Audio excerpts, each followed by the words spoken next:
José Ramón Riera, mucho más. los datos que tenemos sobre la recaudación de impuestos en España en estos meses, cuéntanos. Vamos a ver, seguimos, y perdóname que diga la palabra, en una orgía de ingresos.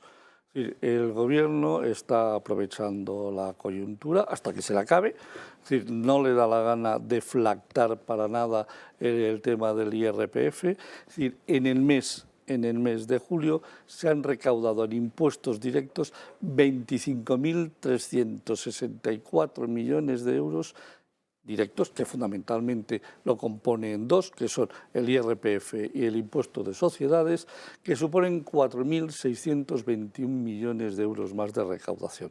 Aquí quiero decir una cosa porque es muy importante. De ese incremento de los 4.621 millones, 4.300 corresponden a IRPF y 300 corresponden al incremento del impuesto de sociedades. Es decir, en julio se han recaudado 350 millones más que el año anterior en impuesto de sociedades. Luego están los impuestos indirectos, que se han recaudado 13.375, y vemos, si fijamos en los datos que he publicado, solo se han incrementado en 691 millones. ¿Por qué?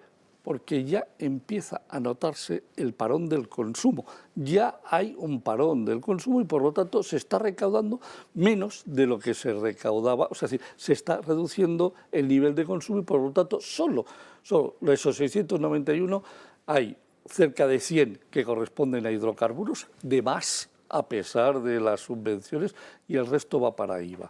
Con lo cual, a pesar del parón del consumo, el Gobierno ha recaudado casi 40.000 millones de euros en un solo mes y 5.750 millones en el mes más que el año anterior. Pero claro, si esto lo llevamos al total de acumulado a julio, resulta que en impuestos directos hemos crecido en 12.963 millones más de recaudación, en indirectos todavía, como llevamos los 6 primeros meses del IVA, bien potentitos, 9.000 casi 400 millones. En total, el Estado se ha llevado en recaudación 146.000 millones, o que supone nada más que 22.000, casi 300 millones de euros más que en julio del año pasado.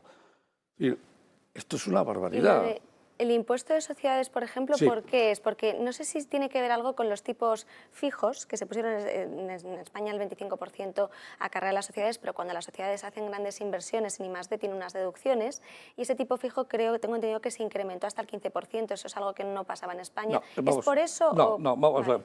Fundamentalmente viene por un tema. Es decir, es cierto, es decir, la economía, si tú comparas la economía, es decir, del primer semestre del año pasado, todavía con los beneficios que ha dado, es decir, las empresas en el primer semestre de este año, todavía, es decir, han sido más altos este año que el año pasado. No olvidemos, es decir, que esto es muy importante. Cuando tú cierras el ejercicio del 2021, has dado unos beneficios. Y a partir de enero, Hacienda, a las empresas, a las grandes empresas, les dice: los impuestos de sociedades que usted me va a pagar van a ir de acuerdo, es decir, al resultado del año anterior. O sea que si usted pagó un 25%, este año, pase lo que pase, hasta que liquidemos el 31 de diciembre, te voy a cobrar el 25%. Y eso es lo que está pasando.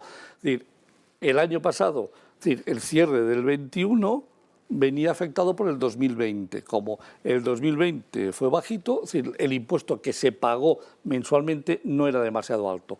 En el 2021 ha habido otra realidad y ahora lo que viene es afectado. Es decir, cuando en el segundo semestre las empresas empiecen a tener problemas de liquidez, se van a encontrar pagando impuestos de sociedades mucho más altos de los que realmente le corresponden, que se ajustarán a enero del 2023, cuando presenten los nuevos resultados. Eso que estás diciendo es lo que va a pasar si lo de autónomos va a misa. Exacto. Porque va a pasar lo mismo, se va a contabilizar a pagar lo del año anterior y el Estado te devolverá el siguiente año. Entonces, vamos a una pregunta, porque si el tema de la deflactación del IRPF se aplicara, de esos 3 ingresos que has dicho, de esos 3 incrementos, el primero bajaría, o sea, el primero evidentemente el Estado recaudaría menos, pero probablemente en el segundo recaudaría más. Claro, porque habría más dinero en manos del consumidor. Más o menos, ¿has podido estudiar qué compensación estaríamos hablando?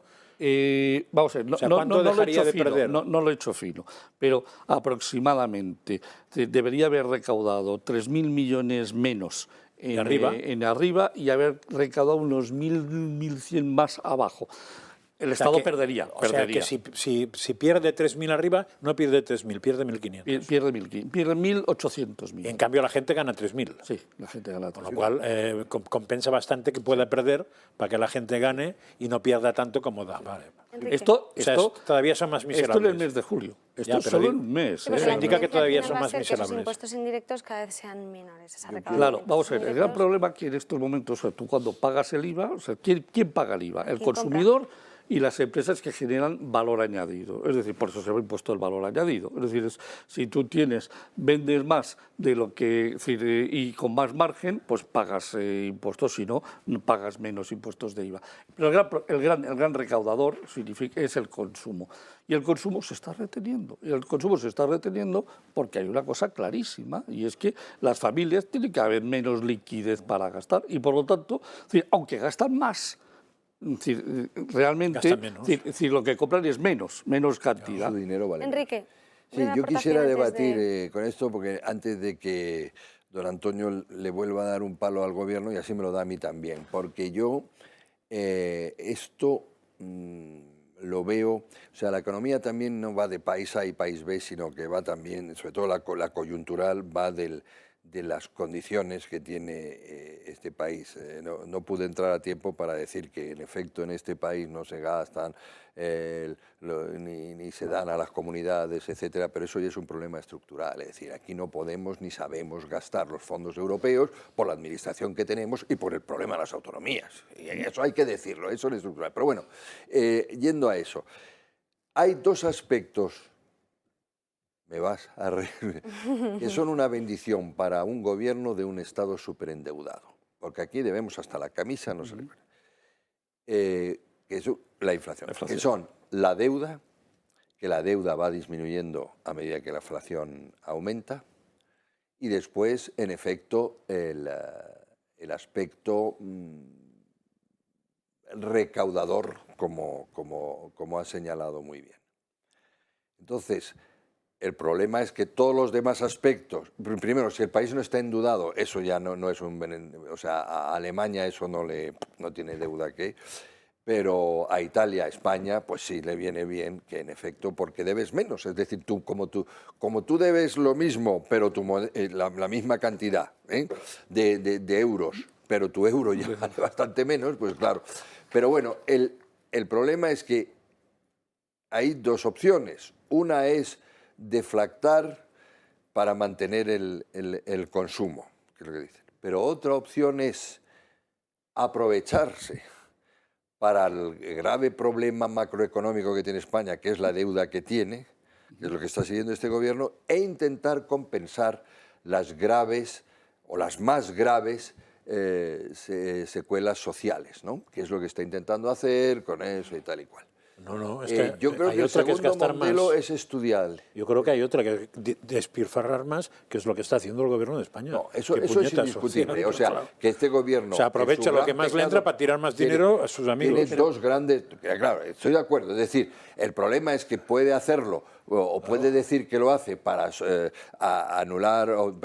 para limitar el sufrimiento de determinadas clases de favorecidas, y después lo que hace es derrochar y tirar el dinero en estupideces que incluso nos salen más caras. En eso estoy de acuerdo. Es decir, los dos grandes problemas de este gobierno es que no ha hecho las reformas estructurales, tampoco las han hecho los anteriores, necesarias, y la segunda es que tira el dinero en cosas que son nocivas. Eso estoy de acuerdo. Pero vamos, como teoría económica decía que el segundo punto para un país tan estudiado tan endeudado como España es estudiable. Perdón. Solo una duda, y creo que tú me la puedes contestar mejor. Con la subida de tipos de interés ahora del Banco Central Europeo, sí, la deuda española empezará a costar cada vez un poquito más, ¿no? ¿Cómo hace frente ahora el gobierno de España? Endeudándose menos. Claro, Pero se va a poder endeudar menos, ese es el tema. Si recauda por otro lado, siempre se endeudará pero menos. incrementa claro. el gasto público. Es decir, si el problema es Claro, que como ha eso es lo decidido que no- meterse, eso sí. perdóname que lo diga en estos términos tan sueces, pero en una orgía de gasto tan Claro, brutal, claro. que al no hacer medidas de contención, de con la gasto subida de nocivo. tipos... De gasto con la nocivo. subida de tipos No, tiene no, si menos dinero todavía. estoy de acuerdo, Se todo incre- pasa por la reducción de gasto público. Os doy un todo número. pasa. Os doy un número. 30 de junio. Ingresos del Estado, consolidado. 251.000 millones. Gastos del Estado, 280.000 millones. Déficit, 29.643 millones. Con récord de ingresos nos hemos gastado Sí, es récord de claro, gastos claro, y nos claro. hemos Nos endeudado tenemos que en ir 30.000 millones.